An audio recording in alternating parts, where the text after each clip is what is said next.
بسم اللہ الرحمن الرحیم۔ السلام علیکم ویورز، امید ہے آپ سب لوگ خیریت سے، عافیت سے اور حفاظت سے ہوں گے۔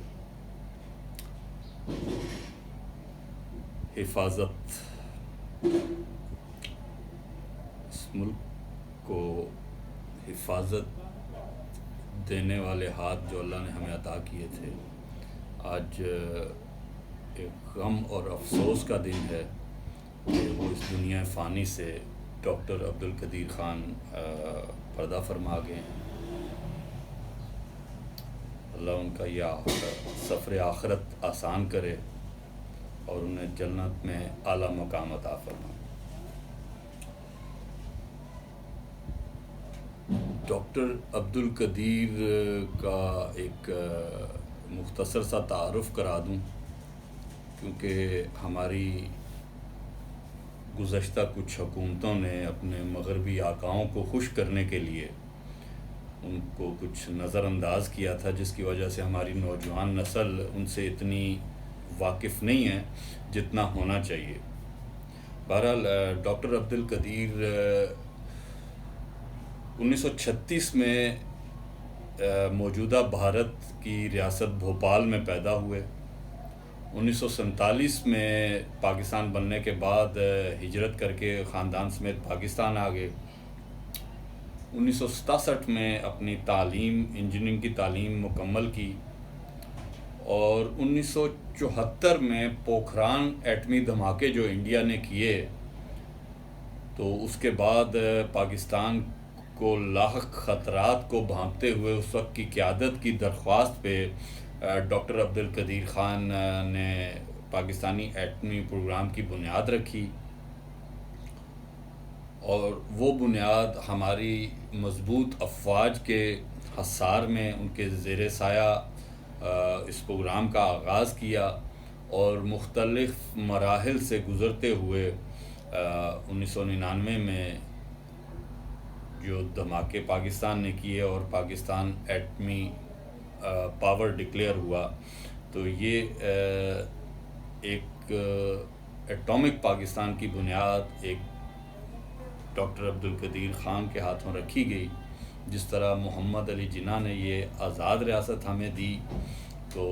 اس کے بعد دوسرا سٹیپ جو ہے وہ ڈاکٹر عبدالقدیر کے مرہون منت ہے کہ جنہوں نے اس کو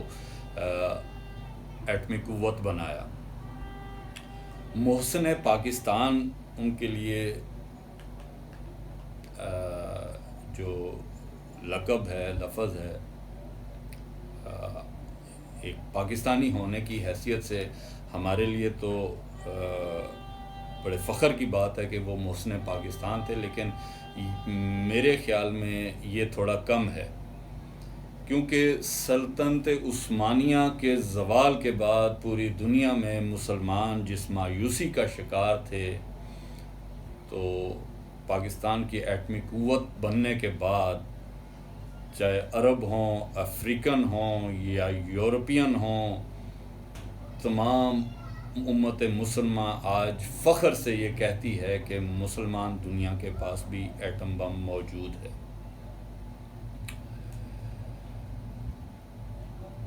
جو خدمات ڈاکٹر عبدالقدیر خان نے اس ملک کے لیے دیں، اور اس کا حق ادا تو نہیں کر سکے، بہرحال وہ ان تمام مشکلات جو مغربی ممالک کے خوشنودی کے لیے ان کے ساتھ کچھ رویے، نامناسب رویے رکھے گئے، اس پہ بھی وہ اتنے غمزدہ نہیں تھے۔ وہ بڑی محبت تھی ان کو پاکستان سے، لیکن پھر کچھ عرصے بعد انہوں نے کچھ مایوسی کی باتیں کیں، اور ان کی بھی وجہ یہی تھی کہ جس طرح سے ہماری یہ گزشتہ حکومتیں مغربی آقاؤں کی غلام بن کے اور اپنی جائیدادیں، زمینیں، اپنی اولادوں کے تمام جو معاملات ہیں وہ مغرب میں اپنے سیٹ اپ لگا رہے ہیں، چاہے زرداری صاحب ہوں، چاہے نواز شریف ہوں، چاہے ان کے خاندان ہوں، کہ ان کی جائیدادیں، ان کی تعلیمات، ان کی انویسٹمنٹ تمام مغرب کے پاس ہے، اور یہاں صرف یہ حکومتیں کرنے آتے ہیں، اس وجہ سے کچھ وہ مایوسی میں آئے ہوئے تھے۔ ہاں کچھ میرے پاس ان کے آخری لمحوں کی جو ویوز یا جو ان کے تاثرات تھے وہ میرے پاس اس وقت موجود نہیں ہیں، لیکن کچھ عرصہ قبل تک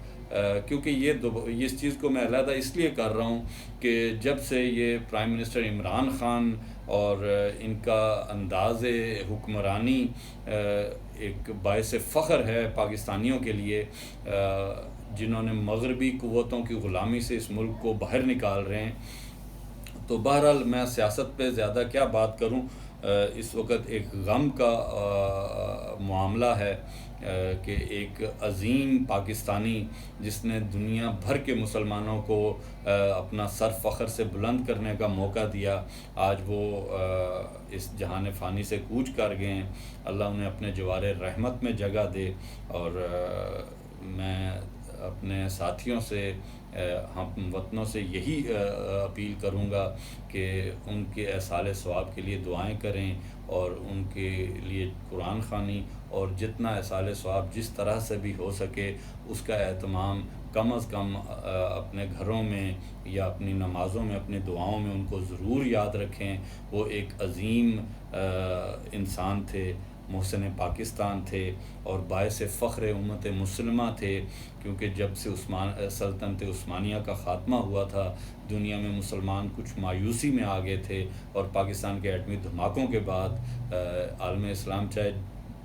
کچھ بھی ہو کم از کم فخر کرنے کے لیے اتنا کافی تھا کہ مسلمان ملک بھی دنیا میں موجود ہے جو ایٹمی طاقت ہے۔ تو یہ سب ڈاکٹر عبدالقدیر کے مرحوم منت ہے۔ اب یہ غم اور یہ تکلیفیں اس جو بھی ہے یہ ہماری روایات کا حصہ ہیں۔ اس میں کچھ اپڈیٹس میں بیرونی اور اندرونی معاملات پہ تھوڑی سی میں بات کرنا چاہوں گا کہ اس وقت امریکہ اور انڈیا جو افغانستان میں خونی کھیل کھیل رہے ہیں، جو آپ نے سنا ہوگا کہ افغانستان کی ایک مسجد میں دھماکہ ہوا اور 100 سے زائد افراد جو ہیں ہلاک ہو گئے، اور اس کے فوری دھماکے کی ذمہ داری داعش خراسان نے اپنے سر لی، تسلیم کی۔ داعش خراسان کا میں آپ کو تعارف کرا دوں، 20 سال امریکہ اور انڈیا اور باقی مغربی قوتیں افغانستان میں رہے، تو انہوں نے کچھ ایسی قوتیں وہاں پہ کھڑی کی ہیں اپنی انڈیا اور امریکہ اور مغرب کی فنڈنگ سے، جو کہ اس حکومت کو سٹیبل نہیں ہونے دیں گی افغانستان میں، تاکہ اس خطے میں امریکہ کو جواز مل سکے رہنے کا۔ اور یہ ان تمام چیزوں کا دورانیہ آپ دیکھیں کہ ادھر دھماکہ ہوا ہے، ادھر ان کی اسسٹنٹ سیکرٹری آف اسٹیٹ جو ہیں، جو نائب وزیر خارجہ ہیں، وہ انڈیا پاکستان کے دورے پہ آئی ہیں، جس میں پہلے وہ انڈیا گئی ہیں۔ انڈیا میں جا کے انہوں نے کوئی ایسے بیان دیے ہیں جس میں انہوں نے پاکستان کو ایک کم حیثیت سے جو ہے انٹرویو دیے ہیں، جس میں ان کا کہنا تھا کہ پاکستان سے ہمارے بس مختصر معاملات پہ بات ہوگی، ان سے ہمارے کوئی